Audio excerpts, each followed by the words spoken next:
YouTube, chicks. Get ready. You know what to do, chicks. Look at Chick Smooth. Hey, Chick Smooth, appreciate all the coverage that you've been doing. I've been watching your shit for a while. I just subscribed to your shit too, bro. This is exactly how you know you truly hate somebody. I'm sorry, you guys. This is evil. This is downright diabolical. With every passing day, you get to find out maybe Joe Budden was right about 50 Cent and the whole therapy thing. Now, last week, Jim Jones dropped his album called At the Church Steps. Now, let me make this clear to you guys. This album was not heavily promoted. It really wasn't until the week the album was dropping that Jim Jones started doing media. And even then, he really didn't do a lot of platforms. So far, the only big platform he's done an interview with is The Breakfast Club. It wasn't until this week that he did an interview with the Joe Budden podcast. I believe that dropped, so if you guys have Patreon, it should be there. Help me up, man.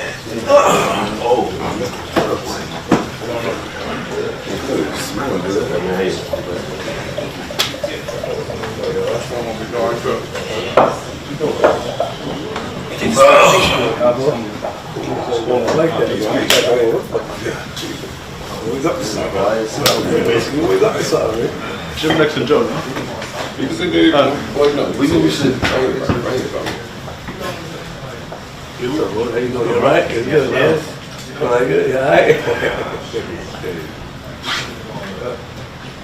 Besides that, there's no real promotion for the album. Now, I don't know if that's meant to be intentional. Obviously, if you're dropping a project, you spent a lot of money on the records, the beats, and you obviously want to make your money back. So I'm not sure why Jim Jones was not promoting this album heavily. Maybe he'll tell us why later on. Now, usually a few days after somebody drops an album, there's normally projections for first week sales of the album. So far, I've seen 0 projections about what Jim Jones's first week album sales look like. But some way, somehow, 50 Cent got a hold of it. Just a few minutes ago, 50 Cent posted his text message with Cameron where he sent him the stats on exactly how much Jim Jones has made from his album. Now, I'm not sure whether or not these stats are true, but according to the text message, the amount of money Jim Jones has made on his all-time streams is equivalent to $3,500. You guys can see 50 Cent told Cameron, yo, $3,500 is insane. And then Cameron goes on to put the Mike Tyson laughing emoji. 50 Cent writes in the caption saying, "Oh no, Jomo, what now? All that for $5.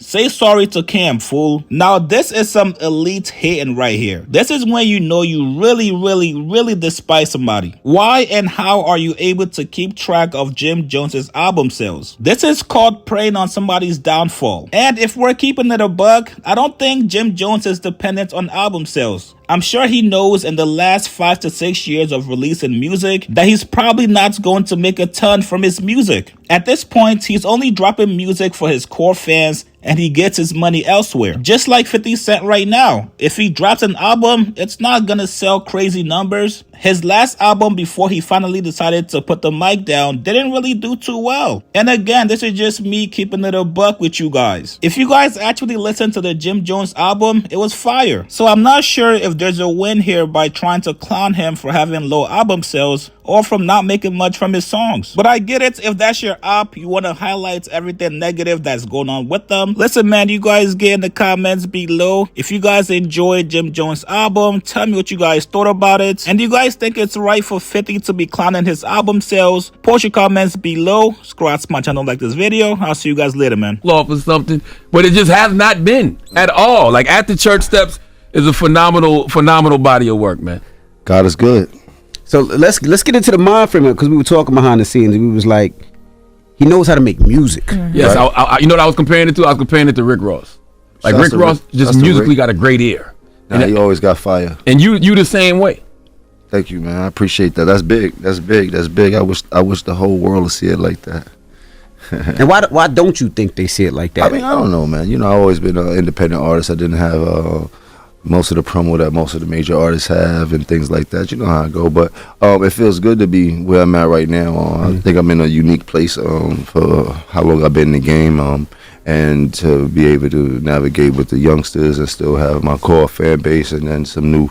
So it's dope. I mean, I'm engaged. I'm embracing the new wave of marketing through technology and digital stuff like that. So, you know, it's giving me a real jump on what I got going on. And what keeps you there? Is it your son? Is it being outside? Because Jim sends me records a lot throughout the year, and like Charlamagne said,